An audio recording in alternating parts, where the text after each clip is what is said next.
We're back with the playoffs from the Rapid World Championship. I'm Jon Ludwig Hammer. I'm joined by Irina Crush, and these are our competitors in the frame right now. Nodirbek Abdusattorov with the white pieces playing against Ian Nepomniachtchi. Abdusattorov going for the English defense.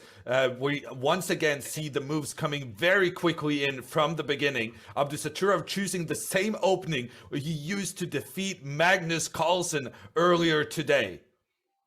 Yeah, I hope you guys are as impressed with Abdusattorov as we are. I mean, you can see that it's not a fluke that he's here playing in this Rapid Championship final. I mean, he defends such a tough position against Ian Nepomniachtchi, who seemed a bit better prepared for him in the opening in the last game.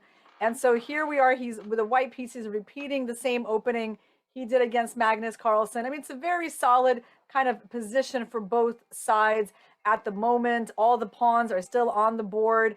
Now the F file just opened up for white, and white is doing a really typical plan where he's bringing his queen over to the king side.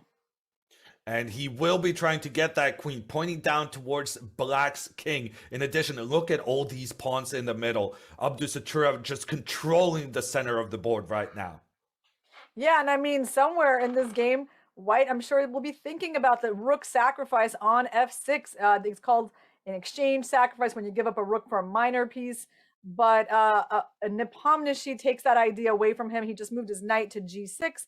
And honestly, I kind of like white's position, especially for a blitz game. It just feels like his moves are easier to play and he's got a bit of an initiative, right? So it's not like something is really wrong with black's position, but at the moment, it's easier to play for white. Yeah, look at that queen coming up, pointing down towards the black king. Nepomniachtchi feels he has to get rid of white's aggressive knight, but the knight is replaced with a rook, and there's another one rook coming in after it. I'm really liking the way the young Uzbek player is coping with the pressure right here. Yes, Nepomniachtchi's been put onto the defensive a little bit. He's having to like move away his knight from any potential sacrifices there. A good move, knight h7, by the way. I like that move. And Abdusattorov got to make an easy move, rook to f1. Ooh, big decision by Nepo. He's offering a queen trade. I like that move. Certainly white would lose some of their initiative if they trade queens, but if they don't, where would they move their queen? They don't really have a spot for it. Yeah, if you go with the queen to the left, that queen will be chased by the black knight. I'm gonna say Abdusattorov definitely should move the queen back into the corner of the board. It's a shocking move, but I really feel like he needs to keep the queens on. He's decided to use his king to move it forward. But now, with the queens gone, this doubled pawn, the pawns on the same file, that could be a long-term weakness for white. So I'm in terms of the trend of the position, I'm liking what Nepomniachtchi has accomplished over the last couple of moves. I agree. Maybe white can play bishop g4 here, or yeah, he played h4. That's also a very standard idea. Now he puts the bishop there, and he's threatening rook takes f7 ideas. There's already tactics appearing on the board because that would remove the guard of the knight. So I think you're right that like Nepo, in a way, it looked like he was beating back the initiative, but still, even in this position, white is the one making threats. And actually, the knight needs to move, but if it moves forward, that's just going to entice the Uzbek player to push his pawns further forward. I'm looking at the evaluation bar, which is more white than black at the moment, indicating that it's actually the teenager who has the advantage and who could go ahead and become world champion at age 17. Okay, I like Nepo's move f6 because he knew this pawn was a problem. White was having a threat of knight b6 to d7, trying to push away the rook and win the pawn. This was a very smart move by Nepo, and it kind of stops white for the moment. And Nodirbek is thinking, how do I break through? He goes in the center. His move doesn't really make a threat at the moment, though.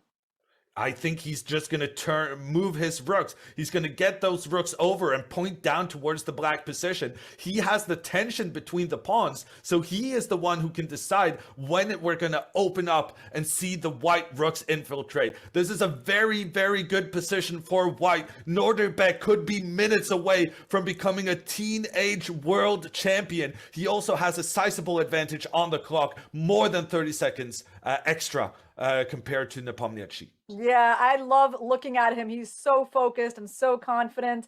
Just in his body language, is completely into the game, but like not intimidated at all by his much more well-known opponent. And you're right, like the black knights are so cramped, they can't move anywhere. Black would love to move the king out to e6, but he can never do that because of the bishop. And white has this simple plan of just doubling on the d file and putting pressure on the d6 pawn, and that's why Nepo lashes out with this move b5, trying to change the character of the game. And in making that decision, Nepomniachtchi is now down a full minute on the clock. 38 seconds for Nepomniachtchi, 21 minute 27 seconds for Abdusattorov. However, it's not clear how he's going to win this game. He does have that pressure with his rooks pointing down in the middle of the board. But as for now, these black pawns are well protected by the knights. Yeah. Nepomniachtchi has managed to make it a little difficult for white to just effectuate his plan of attacking the d pawn. However, there are weaknesses that have been exposed in black's pawn structure. Both the c and the d pawns are potential long-term problems. So it's still really anyone's game. I mean, it's not going to be easy for Nodirbek here. No, and you can tell from the amount of time he's taking on his decisions that he's insecure about the road moving forward. He did have a 1 minute time advantage, but it has now been reduced to just 30 seconds. Yeah, so he pushed his pawn to h5. I think that's a very understandable decision, just trying to secure some more space on the king side. This position, I mean, in these kinds of endgames, you try to get any little advantage you can. There's rarely a direct win, and so every bit of space that you can take anywhere on the board, any weakness that you can create, that's what you're playing for. I like his move bishop e2. He's probably going to try to put the bishop on c4. That's what he did, and now move the bishop away to b3. First he traded on e5 though. Yeah, there's trickery going on right now. The bishop could have been captured, but then it would have been opened up towards the black rook. The pin, the white rook pointing down on the black king, has made Nodirbek, it has enabled him to win a pawn, and with it, his advantage is increasing. A pawn extra for the Uzbeki youngster, and he also remains with a big time advantage. I really like where this is going for Nodirbek, and I feel like in a way the simpler it gets, the better for him. I mean, his rook is perfectly positioned on d2, protecting his pawns.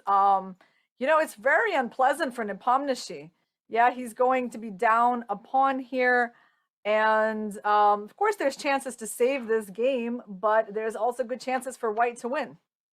And Nodirbek chooses to push his pawn forward. He's opening up for his rook to attack the other guy on the left-hand side. Here's the choice for Nepomniachtchi. He chooses to save his pawn, but that means the white pawn in the middle is just pushing further forward, and that move was definitely not played. He probably went with his rook up so that he's both defending his pawn and attacking towards the black pawn. Nodirbek is about to become the world champion. There's a check on the white king. The king escapes. The black king is in dire straits on the side of the board. Nodirbek just needs to find a couple of good moves now, and he does have the time on the clock to figure it out. He has Wasn't rook e5 a checkmate? Rook e5, king h4, rook g4. Wasn't that pretty good for white?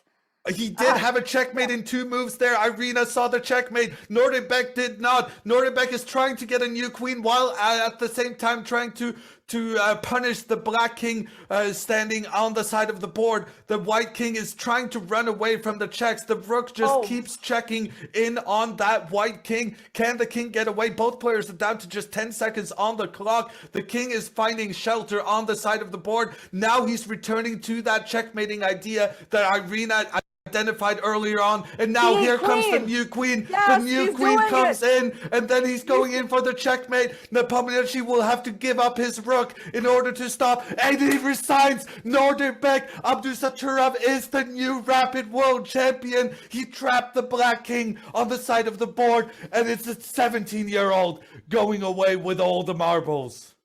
Wow, this is an amazing, amazing turn of events. I mean, what a special moment that we're witnessing. I mean, 17 years old, beating all the best players in the world. This is truly a very deserving player. Like, you can just tell this